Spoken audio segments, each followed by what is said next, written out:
case briefs, and so much more. LSData's got what you're looking for.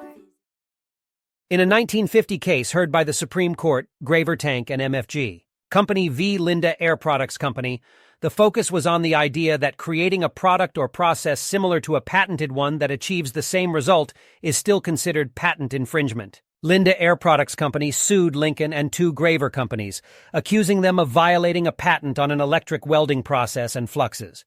The trial court found 4 flux claims to be valid and infringed, while others were deemed invalid. The Court of Appeals upheld the validity of the 4 flux claims, but reversed the trial court's decision on the process claims and other flux claims. The Supreme Court then reinstated the district court's decree. In determining whether the 4 valid flux claims had been infringed, the court examined the wording of the claims, and if the accused matter fell within the boundaries of the claims, infringement had occurred. The court unanimously determined that the claims were valid and found infringement had occurred.